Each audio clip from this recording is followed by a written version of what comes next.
Go, Sean. Let's get it. Be crazy.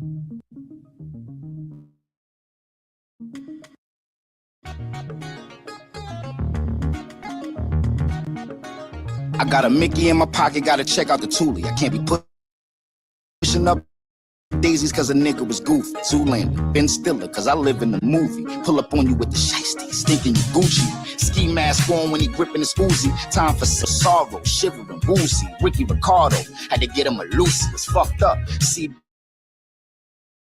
B4 ass niggas like trust us. With gusto. StreamYard. Okay, am I even still live? My screen is not.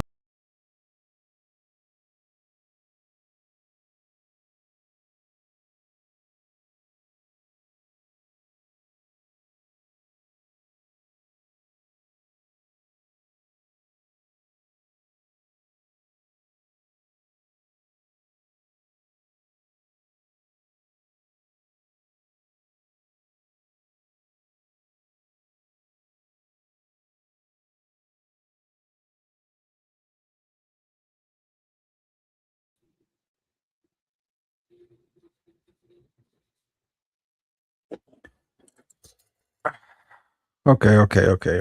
Yeah. Had to say that for another day. I'll just get into it, man. Welcome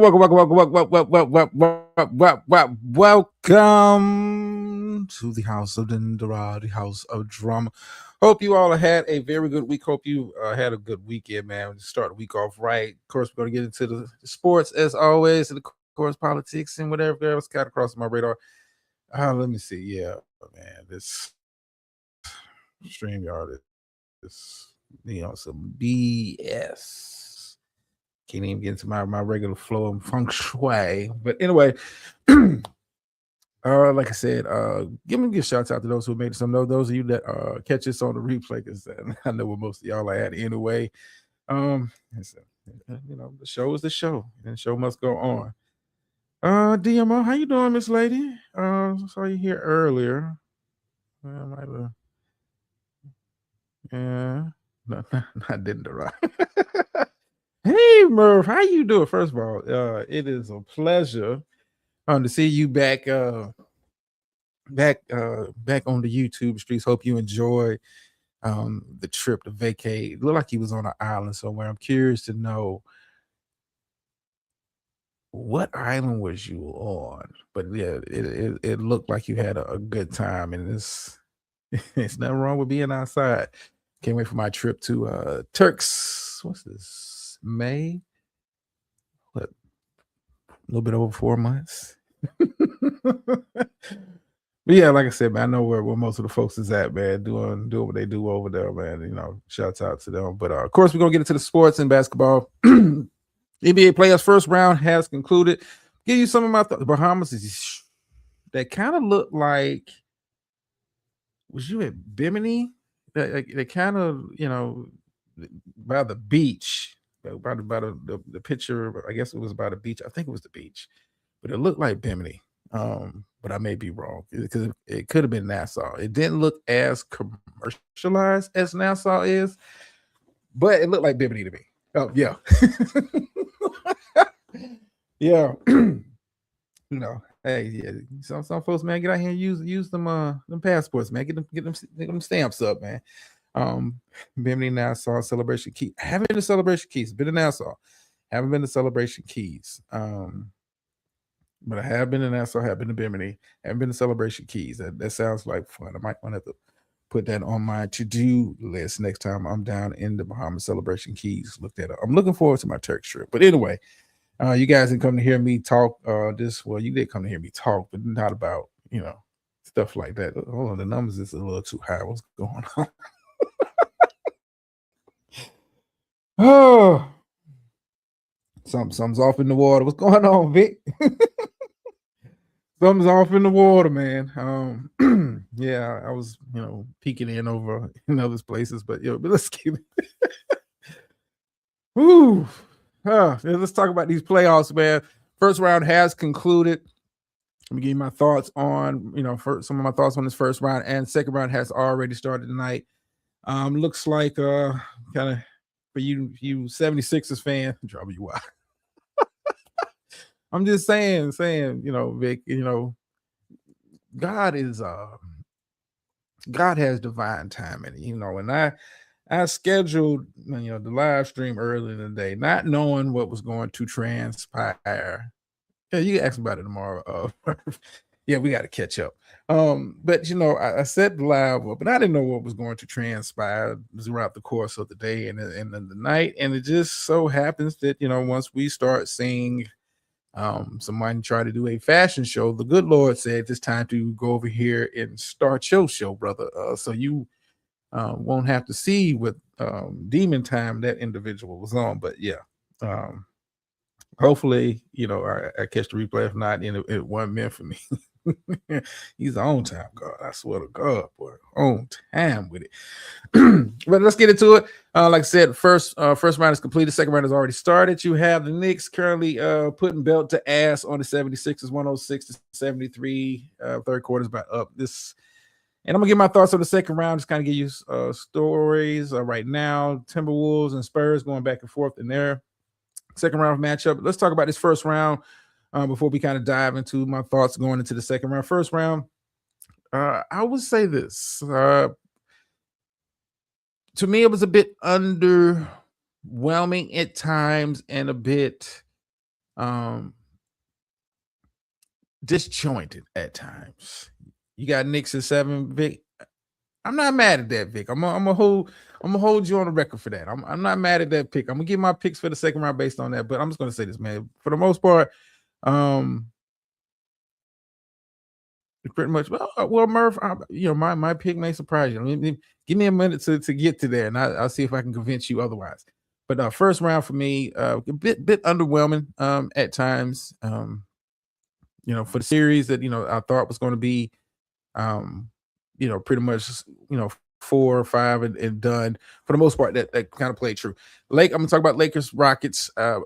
Underwhelming series. For the most part, underwhelming series. No, I mean, just it looked like, I'm not going to say it was 80s style basketball, but it looked very 90ish, very slow, methodical pace. And no KD out on the court, and I expected as much from Houston not being able to get out and run. So congratulations to the Lakers for moving on, but I think the Lakers are in for either the complete sweep or the gentleman's sweep here against OKC Thunder. OKC took care of business against Phoenix, much expected. I expect them to take care of business against this Lakers team. But like I said, back to this first round. Nuggets fans, if you're out there, I picked the Nuggets to win their playoff series. I expect the Nuggets to make a very deep playoff run this year. And is it time for us to have the discussion? Nuggets fans, if you're out there, Gator, I know you're one of those that's very much in the corner of the Joker.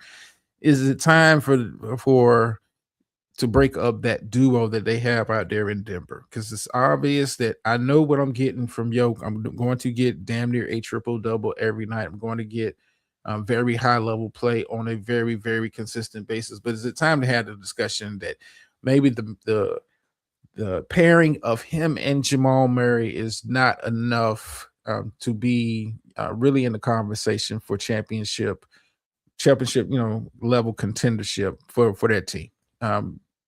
Jamal Murray, and I said this going into their playoff series, if Jamal Murray is able to go out there and play as consistently as he has, this has probably been his best season as far as consistency. Got him his first All-Star appearance. If he was able to go out there and be consistent, Denver had a very strong chance of winning this series and moving on to face the San Antonio Spurs in the second round. But as you saw, Joe, even though he had, this numbers-wise, had a very good series numbers-wise, this wasn't playing at the level that I thought he would reach during this series. But, credit to the defense from Rudy Gobert, credit the defensive game plan from the Minnesota Timberwolves for kind of slowing Yoke down, making him work a lot harder than he wanted to.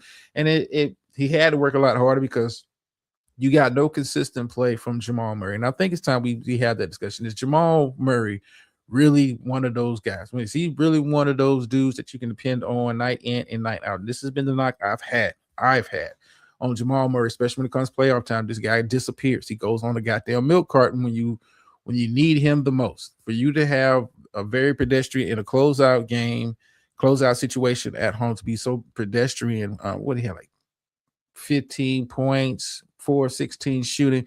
It's not going to get it done. Now, when you want to be considered yourself an all-star, you've complained throughout the years about not being, looked at in that same echelon as when we're talking about the top guards in the league. And it's the reason why you're not in that same echelon. I know what I'm getting from barring health. I know what I'm getting from a Steph Curry. Barring health, I know what I'm getting from a Dame. Barring health, hell, I know what I'm getting from Jalen Brunson.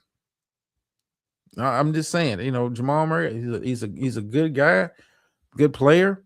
But at this point, Denver, if you're really talking about competing in the Western Conference, that is not going to get any easier next season. OKC gets a little bit older, gets a little bit better. San Antonio, depending on how their playoff run goes, you could be looking at the beginning of the next dynasty. If nothing else, San Antonio will be in the conversation next year. Everybody around you is going to make changes to get better. Denver, you're going to have to. And I think, from them, Jamal Murray is a piece I'm looking to move off of. I just cannot depend on this dude when it comes crunch time. And that's one of the major takeaways I had from the series against the Timberwolves. And credit the Timberwolves for going out there. Hey, you lose DiVincenzo for the remainder of the season. You lose Anthony Edwards for the remainder of that series.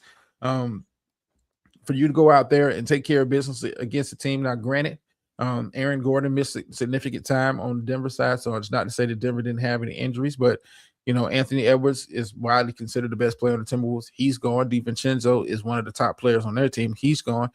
And it set up itself nicely. When those guys went down, many people expected Denver to take control of the series, and they just couldn't do it. And they deserve to be sent home. They deserve to be sent home. And it is what it is. But very, very disappointing, playoff run for Denver. And I'm not running this. I'm not running this squad back. I'm not running this squad back. The squad is not good enough.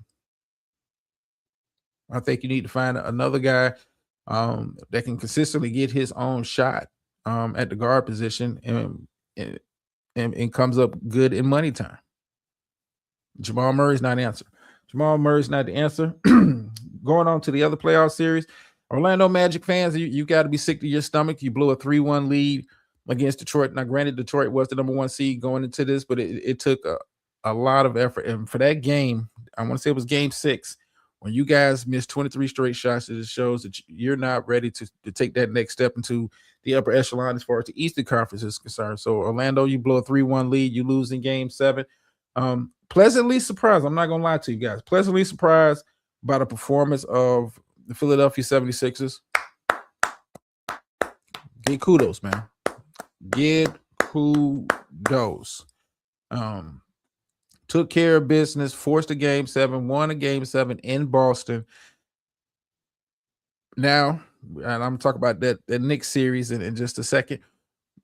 But I'm, very, very pleased by that performance against Boston. I was one of those people that picked Boston to win that series, especially with no Embiid. Embiid looked kind of iffy that first game back, but he really found his spot. And let's give kudos to Philadelphia for the game planning. Paul George rejuvenated, but taking advantage of Embiid and the lack of size for Boston really played a role in turning around this series once, and that's good coaching. That's good coaching and understanding what you have and taking advantage of that, in the playoffs. And that's the kind of stuff you have to do. Boston, no Jason Tatum. He went down, could not play in game 7. But, Boston is a team for me. You live by the 3, you die by the 3. In a league where the 3-point shot is what it is, and teams have built their offenses around the 3-point shot. When the shots are not falling, listen, you got to take it to the bucket. You got to take it to the bucket. And now you have Big Embiid down there, playing defense, but you got to be a little bit more aggressive with taking it to the basket. Not just we're just going to keep settling for threes and hope one of these falls. And I think the 3-point shot definitely cost Boston in this series. And I would say this about Boston, you know, closing them out as their season is over. Thank God, you know, as a Lakers fan, you know how that is. But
mic check. Am I good now, Murph? Am I good now? Because stream y'all be on the bullshit. I might have been saying something profound and no sound. Jesus. All right, but anyway, man, let me see if I can pick up. Okay. Just when I think I'm cooking. I guess I was showing Philly too much love, and they said stop that bullshit. But yeah, Detroit, not a foregone conclusion to make it to the East Conference Final. I'm curious to see how Game 1 is going to kind of play out. For me, it's going to kind of set the tempo against the Cavaliers. I do think Detroit is the better team. Hopefully, Duran, the big man for Detroit, is able to have a much more consistent series. That he did against Orlando. But I think that's another 6-game series. I'm picking Pistons in that one. Now with the Knicks, bum rushing 76. I expected this in Game 1. New York coming off a pretty clean. It went 6 against the Hawks. I thought the Hawks was going to win in 7, but they got bombed out of there. New York has been able to kind of rest up. Philadelphia's coming off a hard. Look who decides to show up when the season over. What's going on, Speed Greasy? Yeah, your Celtics went out bad. I mean, this never made any adjustments to Embiid, and I think that with Paul George getting his game back, really kind of change the dynamic of the series. I think they allowed Embiid to kind of get too comfortable in that series, allow him to kind of get his rhythm back after being out, and it cost him. But they're getting smoked tonight. I'm getting the Knicks Game 1. It's currently 115-84. New York taking care of business. Now I will say this: I know Vic, you got the Knicks in 7. I got 76ers in 7, and here's why I say 76ers in 7. I'm just gonna chalk this Game 1 loss up to being fatigued. You're coming off a hard 7-game series. I'm gonna say that. I think Philadelphia is gonna come back, win Game 2. I think this goes 7. But I got Philadelphia winning. And here's why I say I got Philadelphia winning. As good as a player as Brunson is, and I've said this during the last round, Brunson to me is not he's not a big dog alpha player. Now he's a great player. Don't get me wrong, but I think if Tyrese Maxey and the boy Edgecombe is able to kind of get him into some pick and roll action when they get singled up on him and get space to work, Jalen Brunson can't stay. Listen, he struggles staying in front of CJ McCollum. And not to say that CJ McCollum is a square player, is a good guard, but I think Tyrese Maxey is on another level, and athletically, VJ Edgecombe is a different beast than CJ McCollum. Listen, McCollum was giving Brunson the business. What's working him? Outside of, I would say, probably game 6 when Atlanta got blew off the floor, CJ was playing him head up mano y mano as far as like their impact on the game. Now, like I said, I got Philadelphia in 6. Not excuse me, Philadelphia in 7. I got Philadelphia in 7. I say, game 1, hey, you're coming in fatigued. Let's get through the night with no injuries. If Embiid is healthy, he's going to be able to have some motion going on down there because Cat is not going to want to be down there banging. That's not Cat's game. He's not going to want to be down there banging with Embiid. And I think Embiid is, with the Boston series, found his way, got into a good rhythm to where he understands his place. It's not, Embiid or bust for Philadelphia anymore. This has become Tyrone Maxey's team. And this is a team that kind of gets up and down. Be on the lookout for Paul George. I want to watch how Paul George, does he continue to have, I want to say, a resurgence. A guy who has been one of the better two-way players in the league for the time he's been in the league. He's been kind of, the forgotten man, and rightfully so. He hasn't had the best tenure since he's come to the 76ers. I think Paul George can be the equalizer. But tonight you're getting your ass whooped. This is what it is. Moving on to the Western Conference, I'm not going to spend too much. I think Thunder take care of Lakers in a gentleman's sweep. Considering that they've smoked them all 4 games in the regular season. No Luka. I mean, you do have AR back, but who's going to give Shea? Who's going to make Shea work on the other end? I just don't see it, and I think OKC. Their big men are way better than big men that the Lakers have. I think Ayton played well the latter end of the series against the Rockets, but Chet Holmgren and Hartenstein, those are different. Now, Jalen Williams, Jalen Williams for OKC is currently slated to be out for the remainder of this series. There's a possibility that people are talking about Luka may come back if this series extends. Even if it extends, I think OKC is too good of a team. I think they take care of business. Gentlemen's sweep, and that's being, polite. Gentlemen's sweep of the Lakers. Lakers season ends. Then the question goes to the off seasons. What's going on with LeBron, the future of LeBron, blah blah blah. I think this. If Joel can get the Sixers, everything they left, can make it to the championship. Philly has a good. This Eastern Conference is wide open. Eastern Conference, especially after if you take it to the totality of how the first round kind of played out, it's wide open now. Based on the 4 teams left in the Eastern Conference, Knicks are the favorite to pull it out in the Eastern Conference. I will say that much. They are the early favorite to kind of get it done. But it's a toss-up. Because Detroit is shown throughout the season they're able to kind of get it done. Cade Cunningham is an MVP level caliber player. He's playing like it. You could swing. I say the Eastern Conference is wide open, man. I think if I had to rank based on how my gut feeling, I think 76ers. Right behind them is the Knicks, then the Pistons, then the Cavs. Based on how the kind of first round went. Regular season is what regular season is. You kind of throw it out the window. I look at, what you've done lately. And confidence level, I think Philadelphia is slightly above New York. but it's not showing. I mean, it's not showing tonight. But hey, it's just one game. It's one game. You're coming off a 7 game. I expect you guys to kind of get beat. Maybe not beat like this, but beat. And going back to the Western Conference, you have Timberwolves. Right now in the dogfight with San Antonio. This is probably out of all the series here, I think this is probably going to be probably the most entertaining. I don't think I think New York is 76, so I think they go 7. I think it's going to be a lot of drama in New York, Philly, media outlets, blah blah blah. But just to watch the young boys go up and down the court, the future of the NBA, San Antonio putting on a display. And Edwards is expected to return. I think he might have returned tonight. I'm not sure, but Timberwolves and Spurs I think there's going to be a lot of exciting balls, a lot of good athletes on the floor, a lot of good athletes, and we're going to see Wembanyama. I think Wembanyama Gobert is going to be the key match because Gobert played.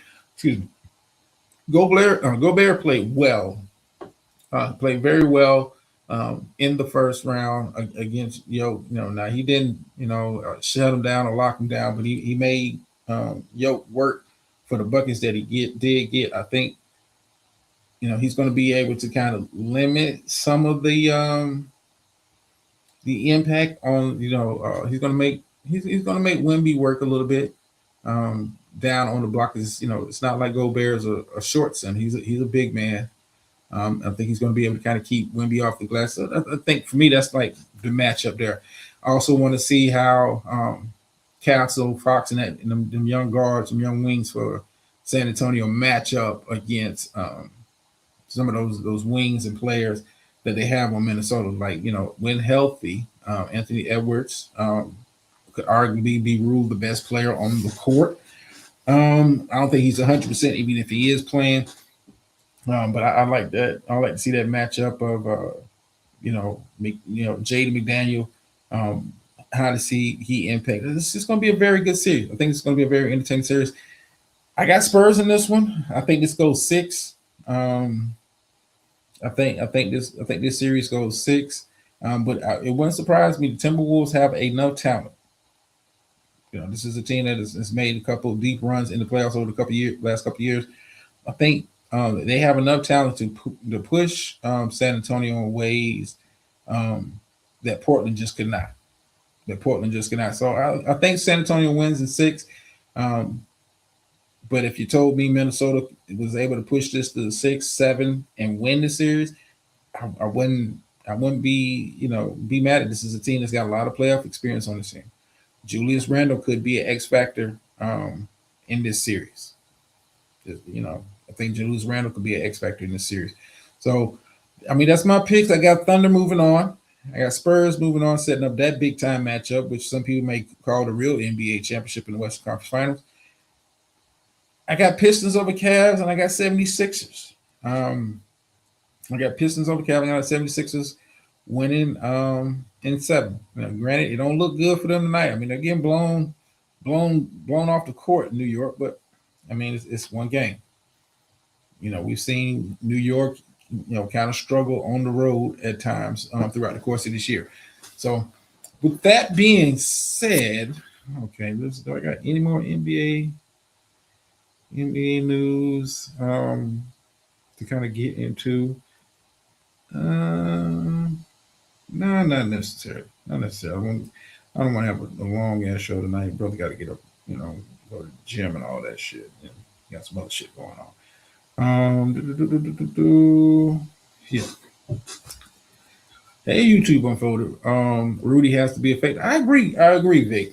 I think Rudy is going to make Wemby work in a very, very different way to where I don't think Wemby's going to be able to kind of wander away because Gobert is good on the glass, and Gobert is a good lob option. I mean, Gobert is what 7'1", 7'2", so he's got the length and the size to good evening, good night. Got the length and the size to match up with Wemby down on the block. I think he's just going to kind of struggle when he has to be drug out to the 3-point line. But Minnesota's got some athletes that can kind of help Gobert in that aspect. I mean, you just that's a matchup to watch. That's a matchup to watch. Wemby's had pretty good games against Gobert, but Gobert's done his fair share. He's done his fair share. I will say that. I will say that. I will say that. Listen, second round is turning out to be. It's turning out to be pretty good. You win and you advance. It's what it is. 76ers, I think, have an opportunity that I'm picking them to win in 7. I think I like how Embiid has come back, and I want to say he's embraced the role. They're not speak. Now listen, Rudy is not listening. No, he's not stopping Embiid.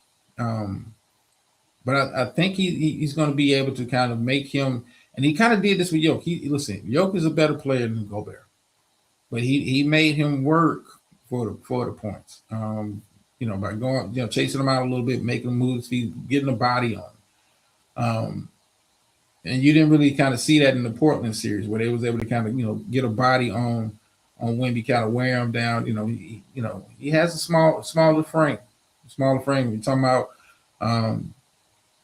As far as the minutes he's playing and getting to this deep in the season, he's bound to have a little fatigue. Like I said, Gobert, I'm not picking him in a one-on-one matchup with Wemby. I think Wemby's going to win that matchup. But if Gobert is able to kind of, give a team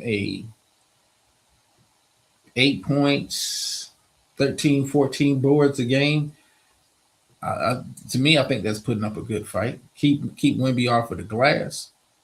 Maybe a block or two here. When Wemby decides he wants to kind of go down on the block, I think Wemby's going to understand. I mean, these guys know each other from the French national team. So you got to kind of take that into account. Like, Rudy's not going to be able to limit Wemby. No. But yeah, closing out second round is turning out to be very good. But back to the Embiid. I like how Embiid. I wouldn't even consider Embiid. Now I'm on. You guys are basketball fans yourself. Is it me? Now, obviously, this is Tyrone Maxey's team. This is Maxey's team, and the team goes as he goes. But has Embiid embraced more of a role like the Joker? Could you? When you talk about, the game he had, it was like 20-some points, 12-some assists. Embiid understand, hey, the offense doesn't flow through me anymore. I think he's cool with that. And just like, let me pick my spots, but I can be effective. I want to call Embiid a decoy, but he draws so much attention that it allows those young guards and those young wings to kind of after it. Is it me? Is Embiid kind of embracing the Joker role within this offense to where he's kind of, his presence has kind of helped facilitate the offense? I'll be curious to see how that kind of plays out through the rest of this series. But that's what I got from the Boston series. Like, it wasn't like Embiid was dominant, but he had such a profound effect on the game. He made life a little bit easier for guys just by his presence on the floor and the attention that he commands. And Cat and Mitchell Robinson, are two good big men, but Embiid to me is a better player. But I like how his presence kind of, and let's keep it above. Jalen Brunson, if you can get him to a one-on-one with no big man help, it's time to eat. Joel is still the best big man in the East, no debate. I'm gonna disagree with that, Speak. I ain't gonna disagree with that. But here's the thing with Embiid: when healthy, can Embiid, can his body stand up to another 7-game series? We know the longer the season goes on, the more Embiid check engine light comes on. Can he survive another 7 game? To me, I think the series goes 7. I think New York takes care of business at home. I think Philadelphia evens it up and they come back to New York. exactly. Going to help you. That's the thing. This I think this is going to be a long series.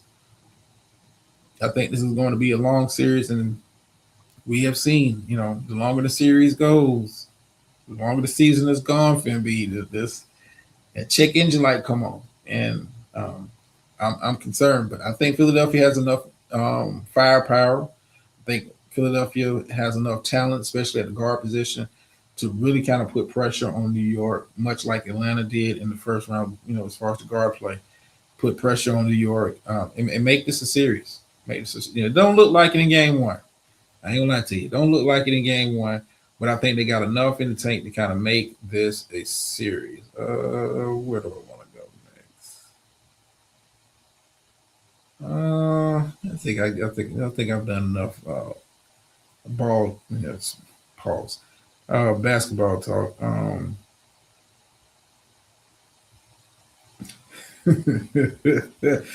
right, man. So let's kind of move on to this. Well, before we kind of move on to the deep dive politics of it. For those who don't know, Spirit Airlines shut down over the weekend.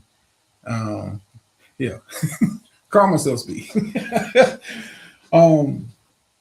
Spirit Airlines shut down over the weekend, canceling all flights and effectively kind of going out of business over this past weekend. And the proposed government bailout didn't fall through. It was a proposed bailout, which, and I'm gonna be honest with you, I didn't agree with. Companies are designed to rise and fall, and I'm not into the business of we're going to keep this airline afloat for whatever reason at the expense of taxpayer dollars. Spirit shut down. The deal fell through. It was supposed to be alleged $500 million bailout deal. And it fell through at the last minute. So Spirit has been shut down. And the market, and other airlines have adjusted. You've seen JetBlue increase their presence down in South Florida, where Spirit Airlines has a heavy presence. Listen, man, airlines come and go. Where's my bailout? Listen, Murph, you and me both, and we're gonna talk about bailouts and the money. If you listen to this show long enough, you guys know, hey man, politics and that kind of stuff. Listen, it is a game of money. It's not about taking care of the people in the vote. It's about, hey, how can I, especially politicians, what can I do to enrich myself and those around me? And that's how they kind of look at it. And even with the deal with Spirit Airlines, it's been reported that the government, if they was going to get the deal done, they was going to require Spirit to turn over a certain percentage of their fleet to be used for military purposes. This is what it is. This is what it is. But Spirit going out. I'm gonna be honest with you. I've never flown Spirit. Never had the inkling or the willingness, I guess, to fly Spirit. I just don't.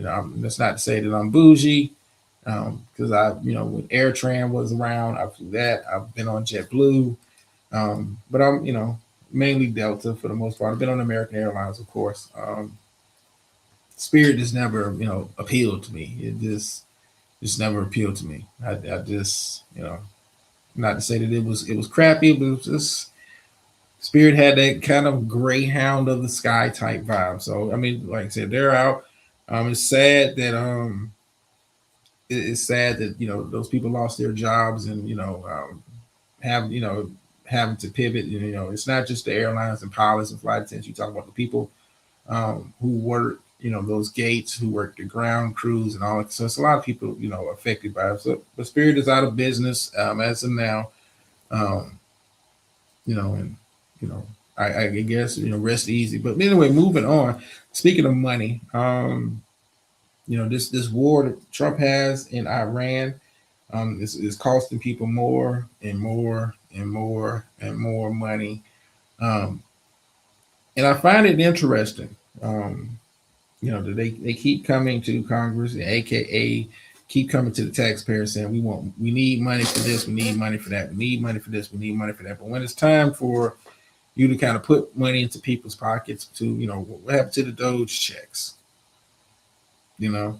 when it's time to take care of the people with their, and I just find this fascinating. It's your money. It's your taxpayers fund the federal government. It's your money, but they want to make you feel bad about when you want your money to work directly for you. You want your money back. You want your bailouts. You want your student loans paid off with taxpayer money, which is your money also. But let me get this clip ready real quick. Hopefully, matter of fact, let me get it prepped because StreamYard wants some bullshit. But I do want to let me tell you. And we're gonna get into the Iran war a little bit more in detail, but I'm gonna get sidetracked here with this story that kind of broke over the weekend. Also, kind of flew under the radar. A lot of people didn't catch it, wasn't paying attention for it because they was focusing on the war and all this kind of stuff. But recently, it was the Lincoln Memorial Project recently had bidding. For kind of keeping it, refurbishing the national mall and pool and all of that kind of stuff. And contracts was, when the feds do bidding. Let me kind of get this together here. Okay, it's not okay. My sound's still good. I still see the little thing moving. Okay. Kind of get this here. Okay. Okay, come back over here. All right. I'm still good. I should be still good. Okay.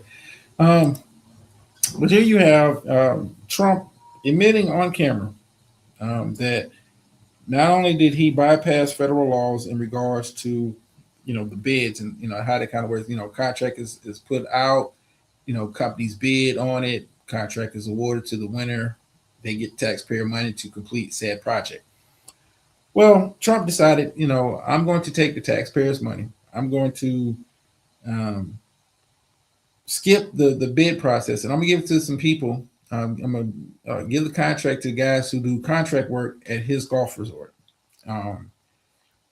Listen, their job is to enrich themselves and to enrich those around them. You're talking about a massive contract of this magnitude, and we're talking about upwards to estimated to the hundreds of millions of dollars to quote unquote renovate and get this project done. But here he is, readily admitting on camera that he doesn't give a damn about that. He's going to give the government contract, aka your tax dollars, aka my tax dollars, to people that he's I'm going to give my friend a hookup on your dollar. Here he is saying this on camera. 5 years means 5 years. $350 million means $500 million to fix it. And I said, I built all these swimming pools, and they're phenomenal. In 20 years, I have one up the road where it's a great club on the Potomac River. And I bought it up at 21 years ago, and I built a beautiful Olympic-sized pool. And I asked the other day, I said, how good is the pool? Oh, it's beautiful, sir. I looked at it, looks like it's brand new. It was done 20 years ago. So I have some very good contractors, some good, one or two in particular.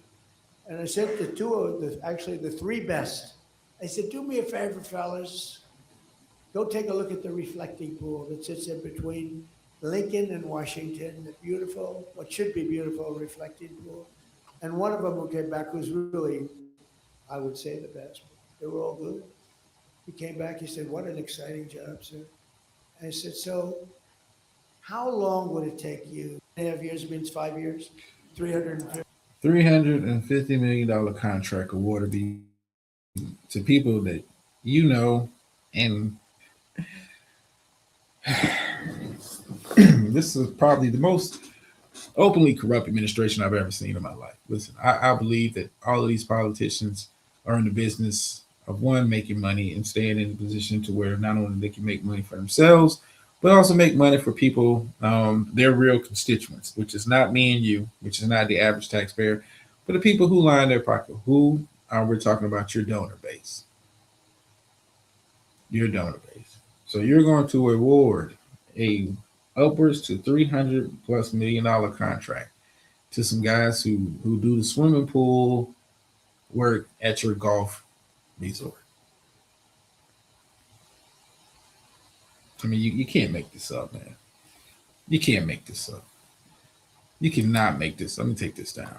You cannot make this up at Trump. But then again, this is the most openly corrupt administration. They do it in front of your face all the time. You know, we've talked about it throughout the course of this presidency. Hey, the Qatar jet airplane that he got, listen, we know he's going to keep it. We knew he was going to accept it.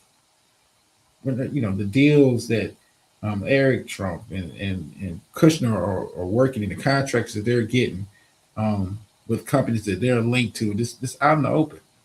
They're in the business of making money. They do not give a damn about you.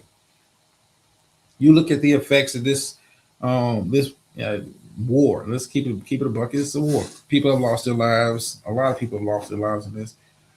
This war is costing you every day you go to the pump. People are having to make life decisions based on a decision that, one, was not voted on by their quote unquote representative and constituents in Congress. It's something you decided to do on your own. And the American taxpayer is paying for it at the pump. They're paying for it at the grocery store. Listen, they don't give a damn. They don't care. Trump does not care. And they don't care so much as they want to. And here's the thing about propaganda. If you listen to Trump, if you listen to the Fox News and you listen to certain outlets, they would have you to believe that America is coming away unscathed.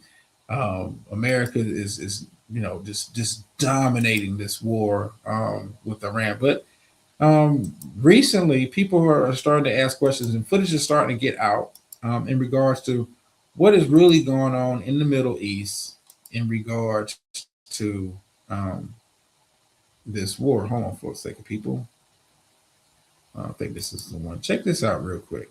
This is a CNN article that kind of ran, but check this out real quick. Camp Buehring, Kuwait. American soldiers enjoying a karaoke night at one of the biggest U.S. military hubs in the Gulf. That was then. This is now. A once bustling American microcity and heavily damaged after a weeks-long barrage of Iranian missiles and drones.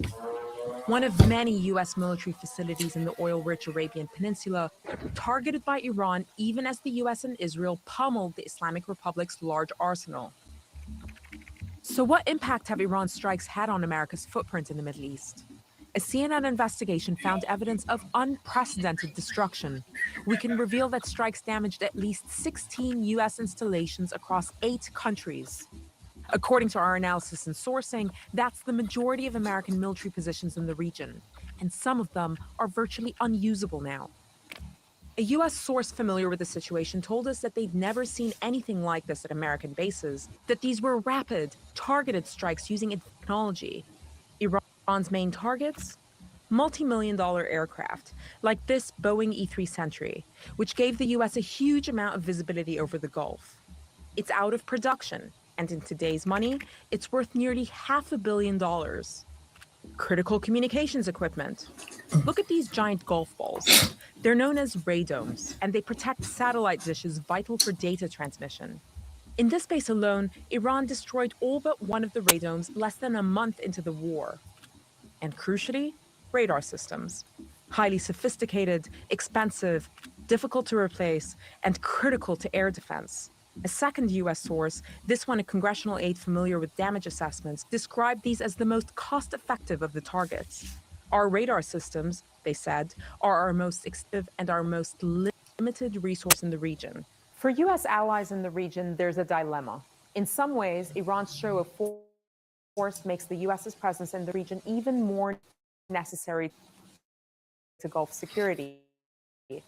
But there's a new reality here, which is that U.S. military installations previously have turned into sitting targets. As a Saudi source told me, the war has shown Saudi Arabia, that's the U.S.'s longest-standing Arab ally, that the alliance with the U.S. cannot be exclusive, and it is not, in their words, impregnable. To get a sense of just how vulnerable U.S. facilities have become, have a look at this. It's the war room at Qatar's El Udeid Air Base. the theater command and control hub for U.S. air power across 21 nations. Struck not just once, but twice, and according to a U.S. source, causing significant damage. The base had been largely evacuated at this point, and no casualties were reported. Iran's visibility over its targets has never been clearer. In 2024, according to the Financial Times, Tehran secretly acquired a Chinese satellite known as the TEE-01B, a massive upgrade from its own satellites. That means that Tehran went from looking at images of this quality to this. This is the first time America has fought an adversary with satellites that capture high-res imagery almost as detailed as its own. As the scale of the damage comes into focus, many will wonder whether America's presence, once a protective shield in the Middle East, has turned into its Achilles heel. All right, come back over here. Yes, I agree with you, Murph. We have no business fighting this war. And, I know somebody might be viewing this and wondering, like, how does this affect me? How does this trickle down to me? Well, how did this trickle down to you? The Defense Department has recently come to Congress and looking for an increase to not only to the spending budget that's awarded to the Department of Defense, but have also asked for additional money to replace, munitions, replace, stuff that was damaged in this war. And guess what? It's all coming from you, the American taxpayer. All coming from you, the American taxpayer. A war we have no business fighting. A war that, they can't even get their story straight on why they're even fighting the war. And here's the thing I like when they, this is how you pick apart one of the talking points. Trump likes to say, in a way like, this should have been done for 47 years. There's something that should have been done. People, you do know this is his second term. If he felt this strongly about it, why not do this during his first term? Why? Because every president before and probably every president after him knows that, hey, this is not, I wish I could stop paying taxes. You and me both, man. You and me both. But he says that, and he says that ad nauseum to make, to convince the dumb people. And let's keep it a buck. There's a lot of dumb people in this country. He says it to the dumb people to, hey, I'm doing something that should have been done years ago. But this is your second term. You were elected back in 2016. You were elected back in 2016. If you felt this strongly about making sure Iran doesn't have enriched uranium to create a nuclear weapon, and this is something that should have been handled over the past 47 years, why the fuck did you do it during your first term? I mean, but then again, people are dumb. People are dumb. They're not going to dissect what he's saying. It's like, hey, I'm just going to take it as gospel because, we like the guy. We like the guy.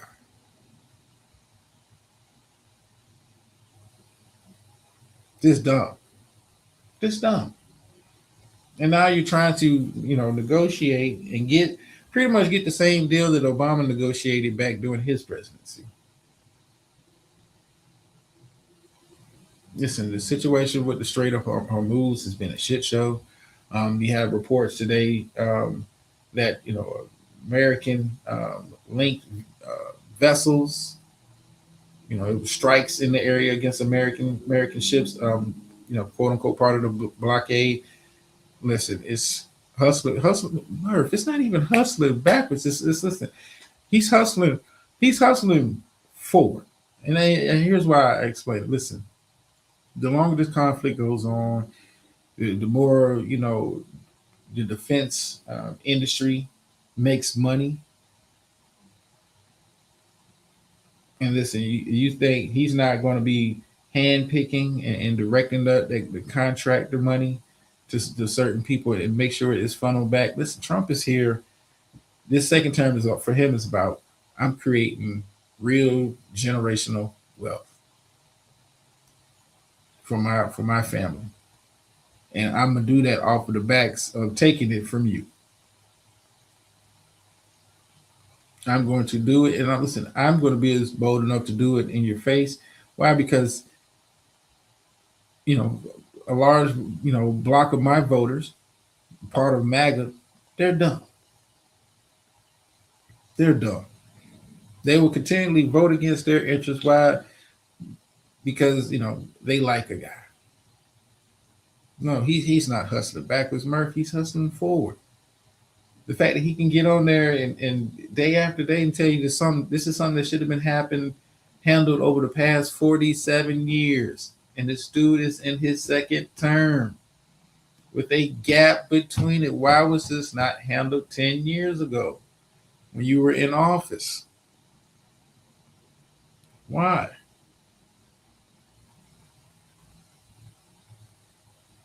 Why wasn't, striking? Listen, and Iran is not Iraq. And they're proving it now. This is not, you killed the leader on the first day.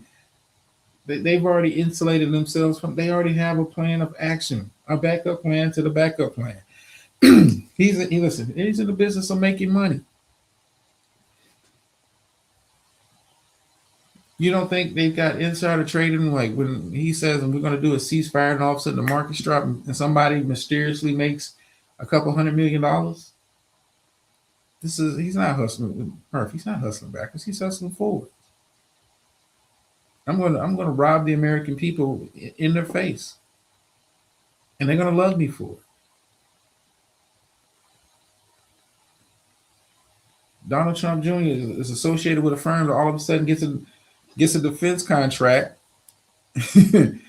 Gets a defense contract for drones.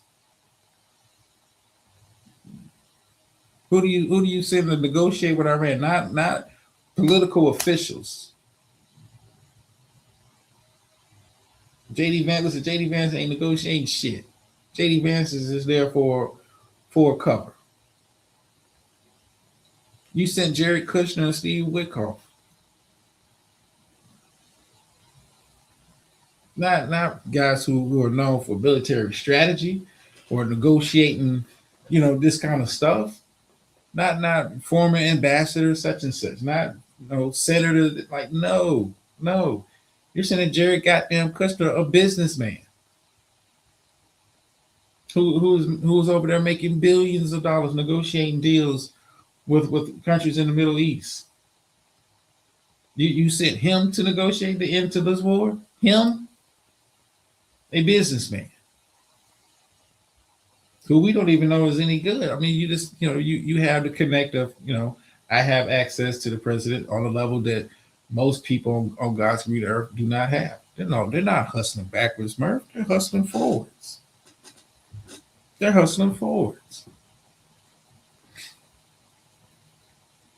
in a ceasefire, quote unquote. The war, according to the former letter that you sent over to Congress, the war is over. Why are we still over there? Why are we still over there? No, we got to find a way. Listen, America is about trying to find a way to make some money.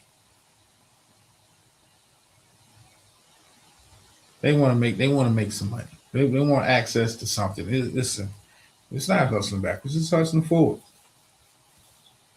All the while to keep you distracted and keep you off of, keep your eye off the prize. Epstein files release. No new updates.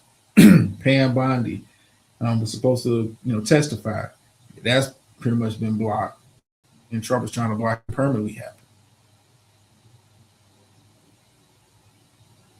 This is what this administration is. We're going to steal right in front of your face. And most of the people that voted for me, I know we're dumb. I know we're dumb. But anyway, it's not going to be a long show tonight. I mean, but this is the game. This is the game. This is how they playing it. I don't want people to think they're hustling backwards. This is about, we're in the business of making money. No, because he wants to listen. Here's the thing: if you watch this administration long, if you've watched Trump long enough, One thing I know that about Trump, he's all about appearance, all about appearance, and it hurts his soul. So when you judge, the accomplishments, and this is what Trump bases his presidency off of. This is what he considers his legacy. He bases it. He bases it off comparing himself to other presidents, to past presidents who are looked at in such higher esteem than him. That's how he judges. That's how he judges his actions. That's how he judges actions. You're about to negotiate a deal that is worse than Obama's. On paper, it's worse than it's going to be worse than Obama's. You griped about not getting the Nobel Peace Prize because you wanted to have what Obama had. Listen, this guy is all about appearance. This is all about ego. That's what it's about. And that's what it's going to, for him, that's what it's about. But then he realizes, hey, I'm about to be fucking 80. I got to set up a generational wealth for my kids because we're in the business of making money. Shout out to the good brother Uncle. I hope you're good over there in theater. But when they gave, Qatar gave him the plane. Uncle told me, he said, yeah, he ain't gonna accept it. They're not gonna let that fly. What? This is open corruption in your face. These folks piss on Americans on a daily basis and tell them it's raining. And you got some people out there thinking that's what's in the forecast. It's rain. No, you're getting pissed off. But this guy's all about ego. It's all about appearance, how things look. How things look. And that's why these images that you're starting to see to come out from Middle East U.S. installations, they would have you think that no U.S. installation suffered any damages. Iran was this they was hitting everything but U.S. No, they was aiming for U.S. installations, that they knew where they was at. They've caused a lot of damage. It's not been as a dominating performance as, the Trump administration will have you to believe. Why do you think they went back to Congress trying to, hey, we need some more money? You got to increase the budget because we don't spend a whole lot of this money on these goddamn munitions. Or we didn't think it was going to be this. We didn't properly plan, but then again, it wasn't about that. It's about the appearance. He likes to appear to look strong. Why do you think he always tells Americans about the cognitive test? Oh yeah, one of the questions was, they showed me a picture of a giraffe, a bear, a hippopotamus, and a monkey, and they asked me which one was the bear. Like, duck, what the fuck? The astronauts come back from outer space.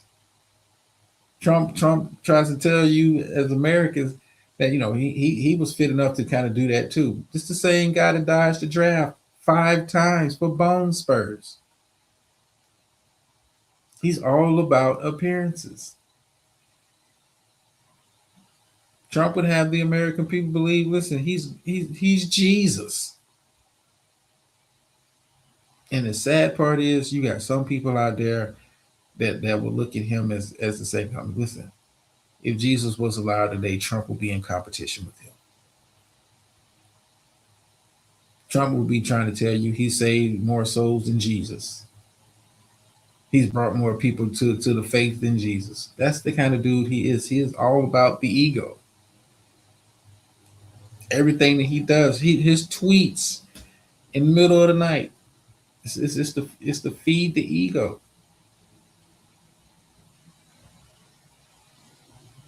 It's going to be to feed the ego. What do you think happens when his term is over? You're no longer in the spotlight, and people no longer have to care about what you think because you're the past. You're just the old guy. But you say don't matter anymore because you're not in a position of power. In America, listen, America is partly the blame for this. had people thinking this guy was an awesome businessman, the art of the deal, and he's got bankruptcies galore, failed businesses galore, failed Trump University. I mean, what? But the ego. You want to piss him off? Attack the ego. That's what's irritating him when dealing with Iran. Iran is like, nah, fuck that. You say what you want to say. We're gonna put out our own statement immediately after. How are you negotiating a deal? You saying they're calling you all the time, but you don't know who's in control, who's making, who are you negotiating with? I mean, this thing, how much sense does that make, people? Hey, beautiful, how you doing? How much sense does that make? I'm negotiating a release for the hostages, but I don't know who I'm talking to. I don't know who's in charge. How the fuck is you negotiating then? I'm negotiating for the sale of my house, but I don't know who the realtor is or the company. I don't know who's in charge of all that, but I'm negotiating. They're calling me. They're ready to make a deal. Huh. Well, beautiful. We'll hopefully Murph will grace us tomorrow just for a short while. It's to be an earlier start time tomorrow, Murph. Maybe she'll grace us for a little bit. I want to hear about her trip to the islands. I'll be down in Bimini October. Yeah, it's one of the stops. Yeah, one of my stops. Yeah. I want to see if they added anything or all that good stuff. But anyway, I've done enough of talking, and it's time to kind of get into. Hold on, let me get my notes together. Let me get it together.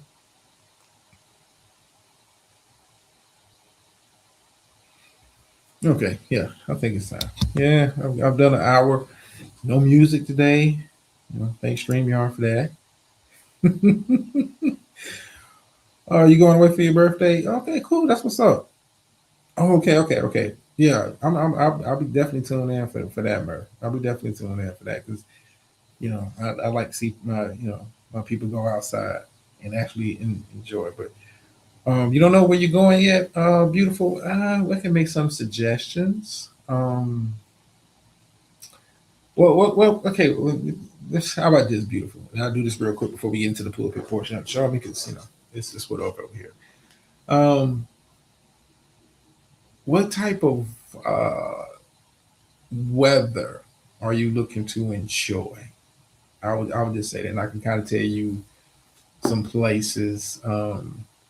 Caribbean, okay, cool. Virgin Islands is a good spot. I'm gonna tell you a spot that's really slept on, that a lot of people don't consider. Like when you think Caribbean, people automatically start thinking Bahamas, they're thinking Caicos, Virgin Islands, Jamaica. People start thinking about, but a very cost effective. I was thinking about St. Martin. St. Martin, fucking beautiful. St. Martin is beautiful. I'm over there having flashbacks. Yeah, that might be one of the trips next year. But just throw that out there. But like one of the places that is, I would consider part of the Caribbean. That is a little more cost effective. If you're able to kind of swing it right, is Puerto Rico. Puerto Rico is a beautiful, beautiful, beautiful country. And it's not like I said, you can not to say that it's cheap, but it's a little bit more cost effective because it is a tinge of the American element down there as far as like when you're talking about hotels and resorts. I work with too many now. Beautiful. You're missing out. Beautiful country. Beautiful, beautiful, beautiful. And you don't need a passport. You don't need a passport. But we'll say that for tomorrow. We'll say that for another time. Maybe save it for Murph's return, Queen of the Boring Sector, her return. No pressure. No pressure. Okay, let's get into the pulpit portion of the show. I think I got a bit of a message tonight. Hopefully. Um,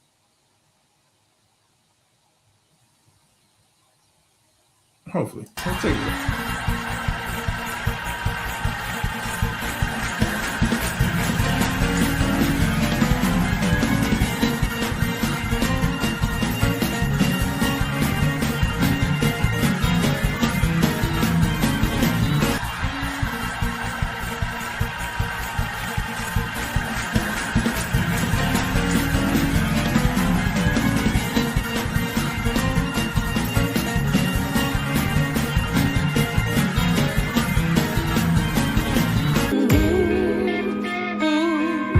The devil is a liar.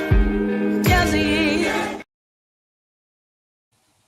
All right, we are back. We're back. We're back. Where did I put it? Okay, yeah, here we go. Oh yeah, you made it to pool. That's a beautiful. I'm not gonna do these Tuesday shows. And I mean the Monday show. The Monday show is not gonna be as long. Tuesday show is a little bit more, um, a little bit more. I guess engaged. I would say less. I want to say less focused. It's a different energy. Here's I try to keep it focused on that material. But anyway, I'm saying too much. But tonight's message, like I said, thank you for taking the time to listen to little old me. It's beautiful. Like say, like share, subscribe. But tonight's message is normalize being okay with letting people think whatever they want about you. I'm gonna say it. I'm gonna say it again. And then one of the word I want you to kind of focus on when I say this first statement is normalize being okay. Normalize being the word I want you to focus on.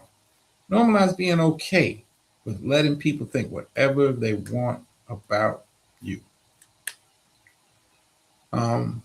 I don't know why it's, and not just, I'm not pointing out anybody in particular, but, the idea that, everyone was supposed to like us and, be validated or approved by people, by everyone that we know. That's supposed to be, what you think about me is it's an illusion. It's an illusion. You got to normalize being okay with here's another key word I want y'all to focus on. Normalize with letting people. Let people think whatever they want to think about you. And you gotta let them. As much as you may want to fight the narrative, you may want to fight how they're distorting your image. You gotta let people think whatever they want about you. You got to. Your mental health, your peace, and your happiness is more important than anybody's acceptance or opinions or perception of you. You get lost.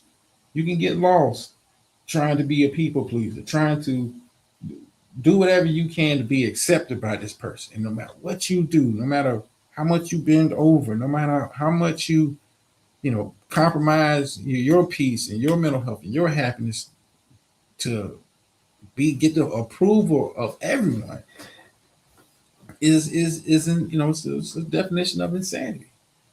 You got to normalize being okay with it. Now, do I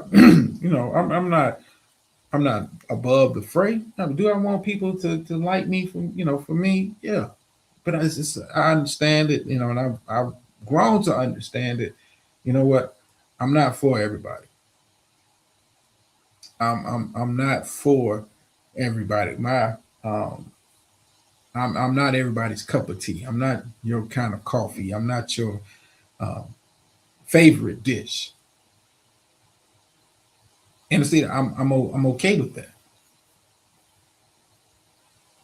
Because what I won't do to become what you want me to be, or what I'm not going to fit into your image of. I'll never fit into that. I'll never fit into it. Not for everyone. It's some people that will accept you for you, will accept you for all your your gifts, will accept you for all of your shortcomings and all your flaws, and will accept you for what you are. But then it's going to be, that ilk. And I would say this is the majority of people that are not going to be happy because you don't fit what I want you to be. You got people, not just on the social media space, but you got people in real life that hate you for no other reason than you being you. They hate you. Listen, they hate you for listen. It is a person right now. I'm just going to use Miss Murphy. I saw her, throw her hands up. Amen. Listen, it's a person right now that's going to be listening to the sound of my voice that is going to be upset and mad that Miss Murphy had the nerve, the unmitigated gall to go on a vacation. How dare you live life? Because my image of you that you're supposed to be broken down, lonely. How dare you enjoy life? How dare you not fit into the mold and into the image that I have of you? How dare you not do that?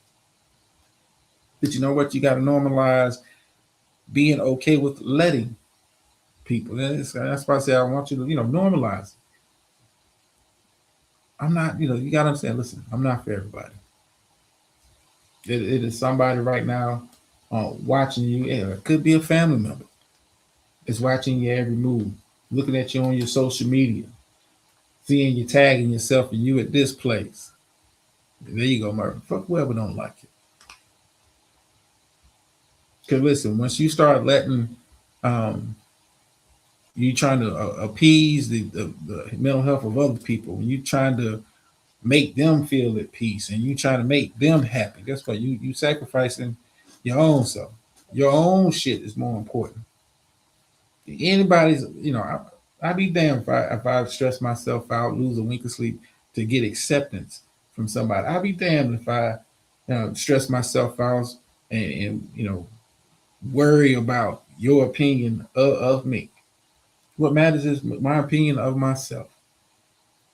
And if I'm happy with what the product that I look at in the mirror on a daily basis, and when I walk out the door and I'm happy with the product that I bring home on a daily basis, my family is happy with the product that I bring home every day, the fuck I care about your opinion of me. Your opinion is irrelevant. And I don't care how much, you scream. I don't care how much you get mad. Guess what? It's still irrelevant. I don't care how much attention you draw to what, and draw in a crowd and say, hey, this is what I think of this dude. I don't give a fuck. It's irrelevant. Because I've normalized with being okay with letting people think whatever you want about me. Murph, I know. Murph, I know. Listen, and once you come to that I would say that maturity. Once you hit that level of maturity in life, where you're not concerned about keeping up with the Joneses and putting on appearances and being stressed out by listen, I walk out the door. I don't have to wear Gucci and all of that shit. Can I afford it? Yeah. Do I care about it? No. But if you care, if you care about it and you want me to, well, whatever, I could care less. I'm gonna do me. I'm gonna let you do you. So so the message for tonight, man, hey, just normalize being okay with letting people think whatever they want about you. Once you reach that level of maturity, tell you what, man, life becomes so much more peaceful. And I don't want people to think peaceful meaning quiet. Peaceful meaning like, what, I'm cool in my skin. I'm comfortable with me. Then what you see, listen, and I'm gonna say this and I'm gonna close out. And what you see is when people are not okay with letting people think whatever they want, they'll spend more time trying to change your opinion instead of, trying to change themselves. But I'm gonna leave it right there. Thank y'all for taking the time out to listen to little old me. It's always a little bit of housekeeping. Good to see Murph back in one piece. I can't wait to hear about the trip. I did go see Michael. And for those who heard about me saying I did go see Michael last night. We'll have a review. So stay tuned for that. Interesting. But let me get my ass up out here, man. I want to watch the rest of these playoff games, while I can. Thank you for taking time out to listen to little old me, man. Hey, man, be blessed, not stressed. Be blessed, not stressed. We're going to get up on out of here, man. You know the phrase that pays over here. Sometimes you win, sometimes you lose. But every time, you learn. And I'm out.